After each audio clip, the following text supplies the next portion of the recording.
Hi, Janet, alcoholic. Janet. I did drive from Renton, so that's kind of like flying in. Thanks, Laura. Oh, well, someone drove me. Thank you, Laura, for asking me. It's always interesting. Recently, when I'm asked to speak, I don't. The longer I've been here, and the more I've said the set aside prayer, the less I know how to talk about what's happened here. I don't know how I'm here, honestly. I don't know how I get to stay here. I don't like what happened is really hard for me to put words around. But I can tell you what it was like. And I've grown up in AA.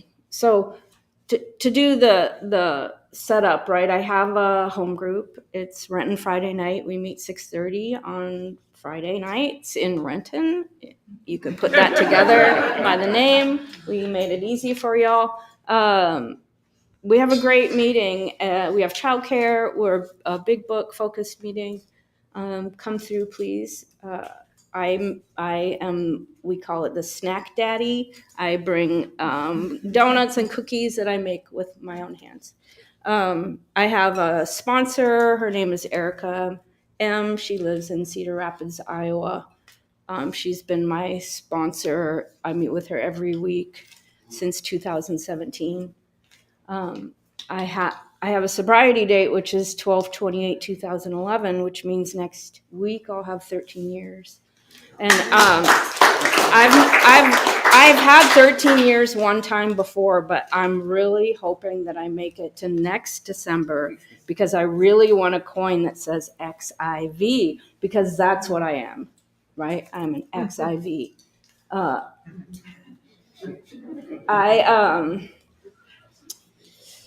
So that's the stuff we say. And when I came here, that stuff sounded like a weird thing that we all said, and I didn't really know. It sounded just like we were all parroting each other, trying to sound cool or whatever. But really, those are the things that I didn't know at the time when I got here, that was the formula of like how this was going to happen for me. Those are these weird things. I mean, when I came back in, so I drank after several years of sobriety, and the way one of my favorite speakers says it is a way that stands out for me is when I take a drink, I'm swept out to sea, and it's up to the ocean when I come back. And so I took a drink somewhere around 2009, and I didn't. No, that's not true.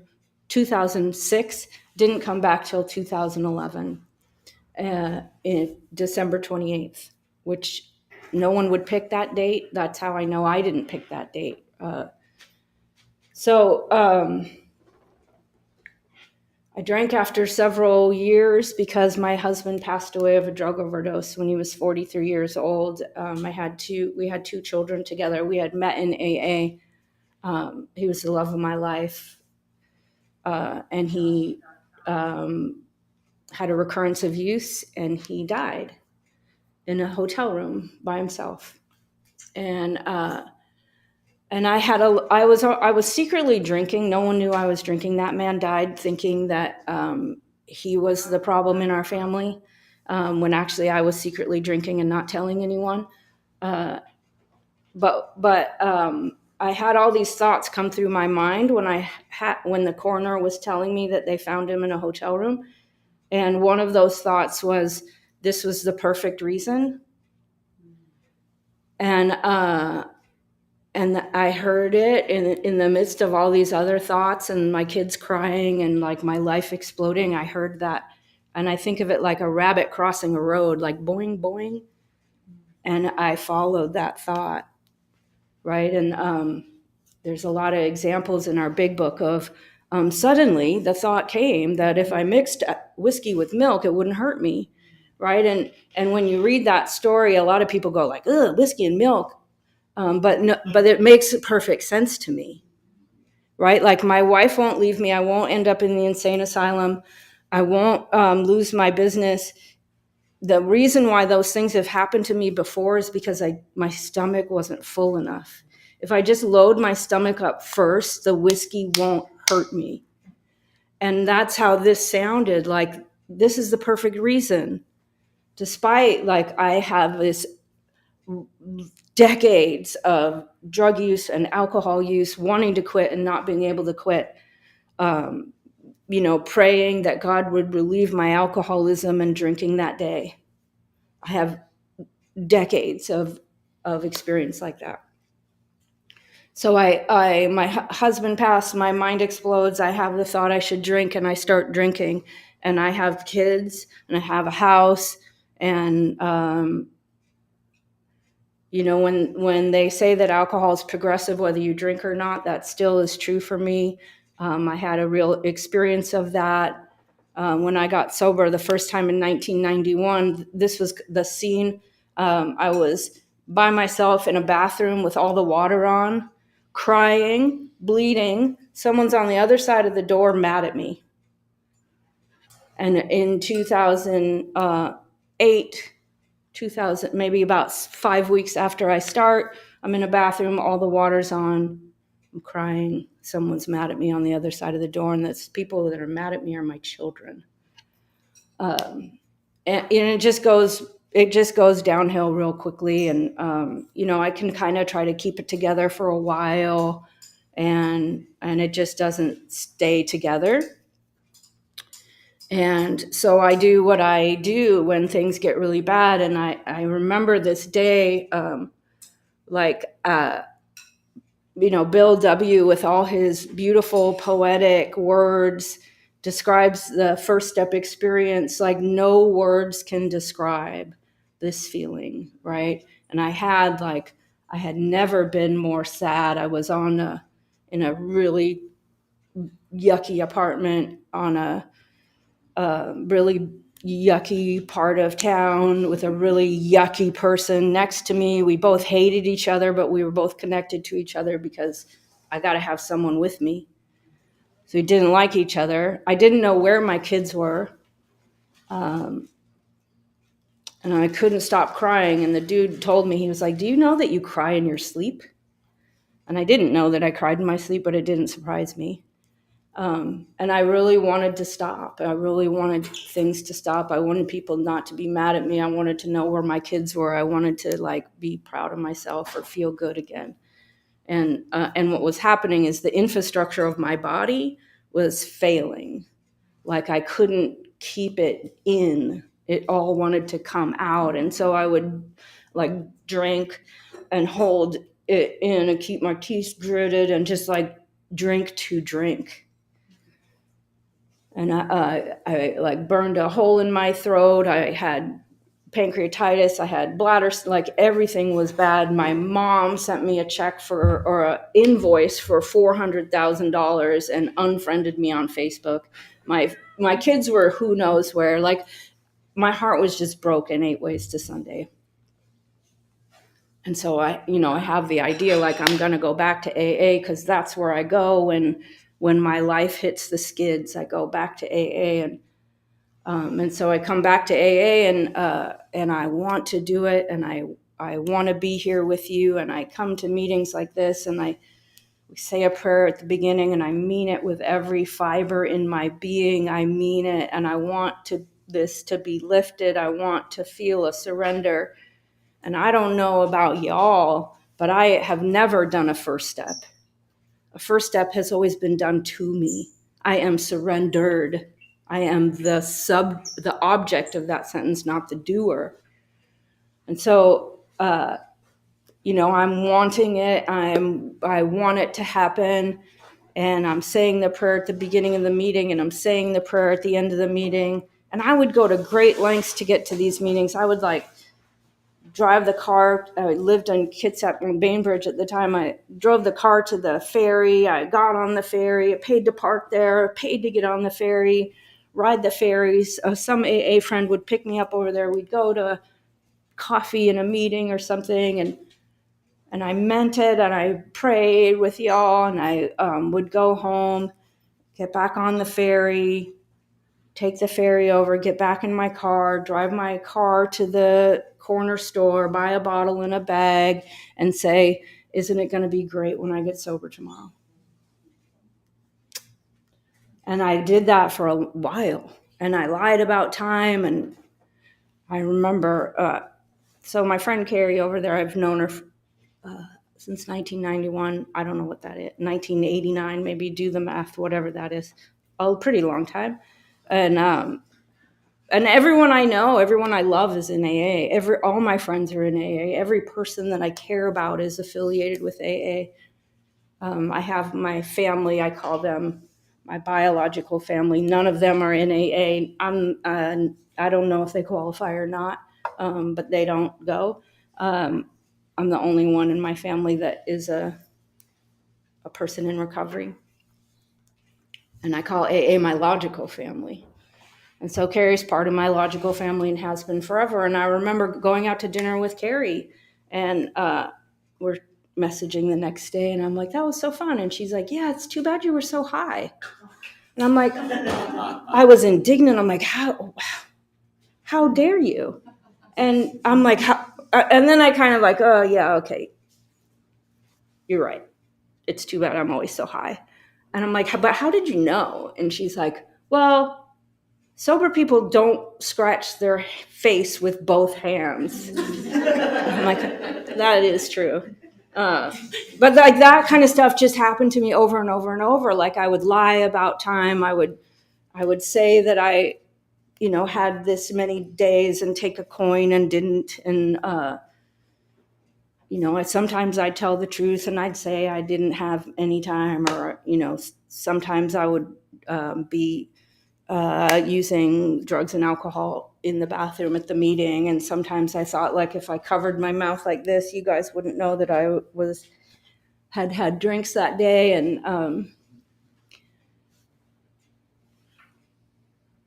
because AA is what it is, like, you guys, like, my life wasn't saved by my own doing. I didn't do a particularly great set of steps the first time, but people did really good 12-step work on me. And nobody kicked me out of AA because they knew I was drunk, right? I had a sponsor who approached me and told me that she was going to be my sponsor and asked me to come to her house and would read the book to me. And I felt like I could tell her the truth because I knew that she was also a real bad alcoholic because she shared her stories with me. And so I knew that she knew. And so then I felt like I could be honest with her. And I would tell her when I drank. And she never asked me to leave. And she never made me feel bad. And she well, yeah, that makes sense. You're an alcoholic. And, we're on page 6 of the big book. So we're going to keep reading and see what happens. And though I like to say that I got sober with Bill because I got sober at the same time of the book that he gets sober, right? When Bill goes to the hospital and has an experience was when I started having an experience, and that turns out to be right around this time of year in 2011. And I didn't know how that happened, and I didn't announce my time. I didn't take another coin until I had 6 months because I was so sure I was going to lose it. And then once I had 6 months, I was like, maybe I'm going to be able to stay.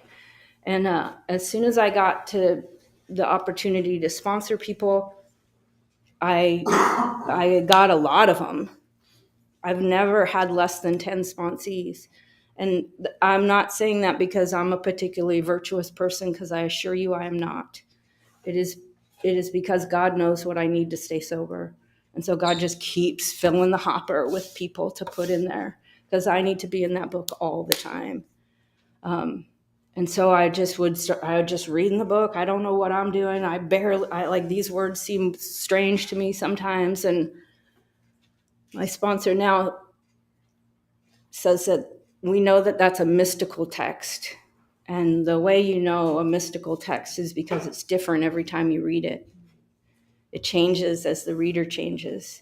And I find that to be true, right? I'm like, wait, when did seldom become, when was that there? Like, weird. but that every time I read it, it's different. And every time I read it, it makes me different. And so I just get the luxury of staying in the work. And I made the amends. And when I made amends to my father, he said this throwaway line. I hear people talk about it like, oh, he just told me to keep doing what I'm doing. And I brought it to my sponsor, who was a man at that time, and I said, well, it was kind of weird. He just told me to keep doing what I'm doing. And he thought about it for a minute, and he said, how many sponsees do you have now? And I said, about 10. And he said, sounds like you can never have less than 10. Because I'm going to keep doing what I'm doing because my dad asked me to.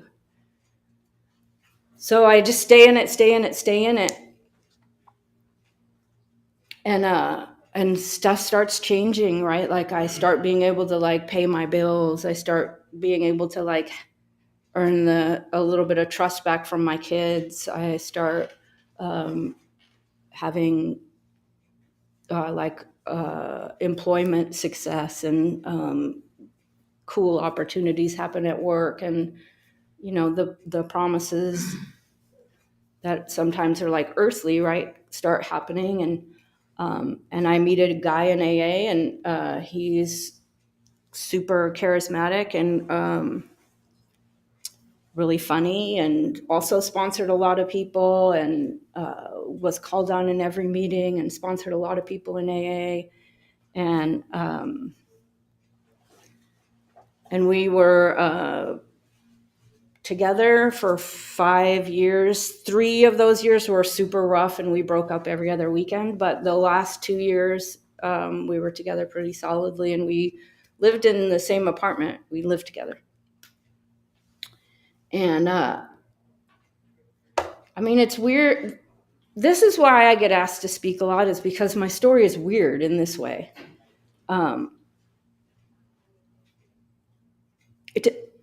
It's not my story. It's just what happened, though. His name was Jeremy. Jeremy died of a drug overdose at the age of 43 years old in a hotel by himself. We had my husband's memorial and Jeremy's memorial in the same room of the same building, and I didn't plan either of those memorials. They died of the same drug overdose, the same age. They were both partnered with me. Jeremy went from 3 years sober on Monday to dead of a drug overdose on Wednesday. And, I have that example of like finding out that my husband passed and what that was like. And I somehow I knew in my heart that Jeremy had already died by Tuesday. But by Wednesday, his mom called me as I was driving home from work, and she was just screaming on the phone. And my mind does the thing, right? When we hear a traumatic piece of news, right? Like your ears go weird and your vision goes weird, and you have all these thoughts that go through your head of like, what now, And here's what's different is the first time that happened to me, I was not in AA. I was on my own, with a lot of secrets and a lot of dishonesty and a lot of like holier than thou codependency with my husband, a lot of you shoulds and how dare yous, and if you don't get your poop in a group, I'm divorcing you, like all this kind of stuff. When Jeremy passed, I am solidly in AA. I have sponsees, I have a fellowship, I have all the things, of all the pieces that we talk about that sound corny when you hear them. I had a home group, which meant I had a home, which means I had family members. And by the time I got home, I was just pulling on the viaduct when his mom called me, coming north. I was kind of sad to see the viaduct go, but not that sad because of this memory. But by the time I got home, and I was living just off of Green Lake, by the time I got home and I got into my apartment was filled with people in AA.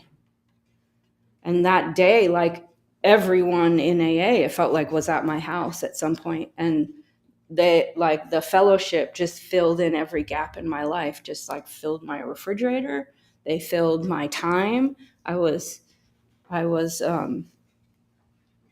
sponsees coming the 2 days after Jeremy passed, and I'm a little dissociated, and they're like, they're there, but we're on page 62. Please, let's keep going, right? Like, just showed up and filled in these gaps in my life, or I don't know what I would have done. I mean, I know what I would have done. So it's not for like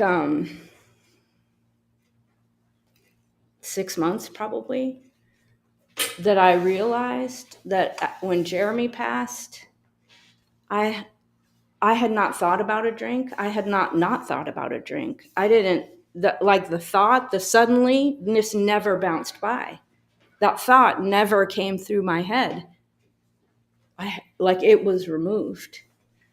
And my experience with my thoughts are, I'm not in control of what I think, right? Like my pancreas is an organ that secretes insulin, but I don't ask it to do that. It just does that. And my brain is an organ that just has thoughts, and I don't ask it to do that. It just thinks stuff. And I don't know how you just don't think of something that you've always done every time a crisis has come across your life. What you do is run, what you do is drink, what you do is get loaded, what you do is go numb. So I don't know how that thought did not come to my mind, except for these things that we do in here are this really powerful set of transformational tools. And you don't have to understand it. You don't even have to do your best at it. You just have to be, what I had to be was like as honest as I could be. I've come to realize that like honesty is different than the truth. Honesty is my approximation of what I think is the truth right now. And that's enough, right? Oftentimes what I think is true is totally not true, but that's what I think. And that's where I'm being honest with you when I tell you the inventory that I wrote that first year would probably not work for me today because my innermost self has changed, right? And I need to bring this into the deepness of my innermost self. And it's different than it was then. So my inventories look different. It changes over time. I don't know how to remove a thought. I don't know how to remove a behavior. I don't know how to remove like my coping mechanisms, except that I ask God to. And in this way that I could not have predicted and could not have manifested of my own, that has happened. I haven't thought about a drink in 13 years. I had an experience in my, like, this is who I am. I'm the person who comes to AA drunk. I'm the person who wants to be sober and drinks.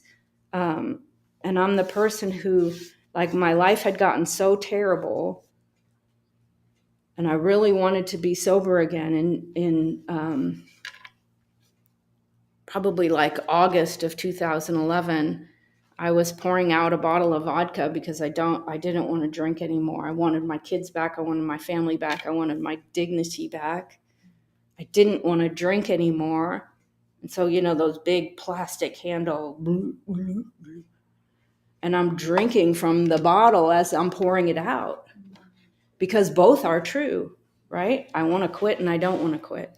So that to me is what this insanity that I'm going to need God to restore me from is like I can have two thoughts that are exactly opposite, and to me they're both true. I want to and I don't want to. And my version and what my book says, my obsession of the year of really since like the last year and a half, I've been obsessed with this idea that there's a difference between AA literature and AA culture. And I have called myself a big book person since my life transformed, right? I believe what's in that book. But what else was true is I took a lot of things in from AA culture, and I did things based on what I heard and what I saw and what people told me without ever really doing the thing that the big book asks us to do, which is ask yourself what these spiritual terms mean to you. And I just kind of absorbed them from other people, and I never really asked myself. I just did what I saw done. And so sometimes I was real closed-minded and really judgmental about what recovery meant, about what sobriety meant, about whether or not you were willing.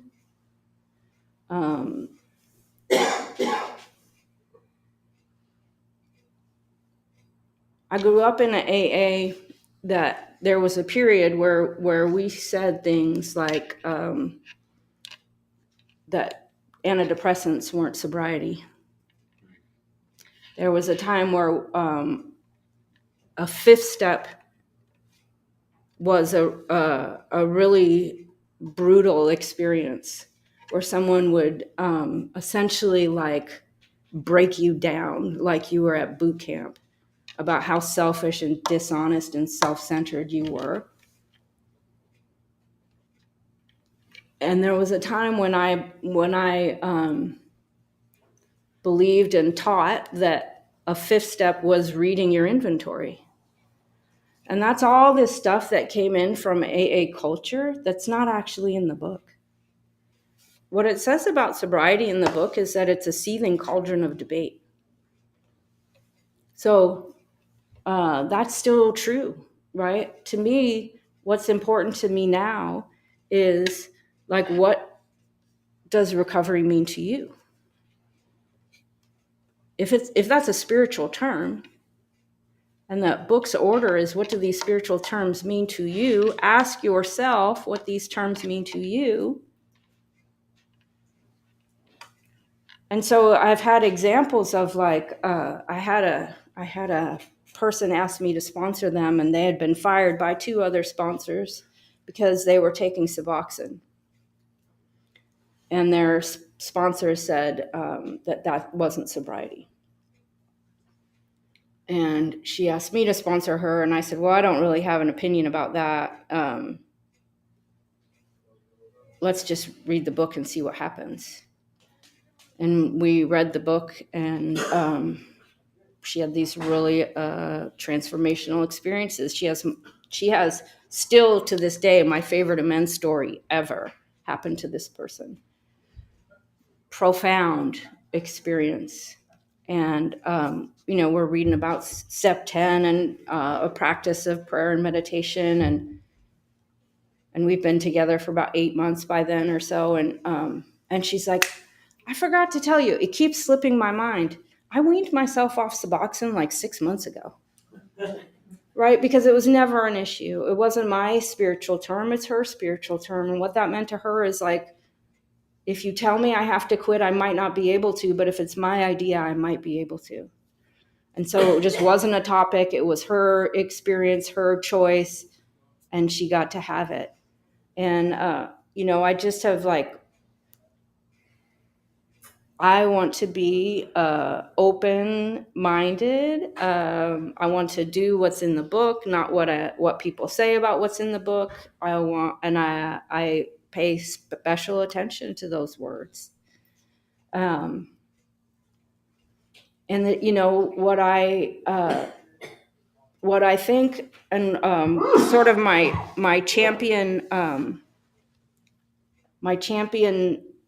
position right now is, we're the ones that are the people that AA works for, and that we're here. Like, we can say that AA culture works, right? Reading your inventory to your sponsor as step 5 works because it worked for us and we're all here, so it must be okay. And that's true. It worked for us. But I just want to recognize and bow my head and offer a prayer to the universe about the people that it didn't work for and they left, and they're not here to represent their opinion that it didn't work for them, right? The people who we said, well, that's not sobriety. Well, you're not willing. You're not ready. Those people aren't here in this room to represent their opinion. So I like to try to be open-minded. Let's find out what these spiritual terms mean to each individual on their own. And then maybe someday invite them to tell us what that is from a podium. A little more controversial than I expected to be, but there you go. That's my story. Thanks.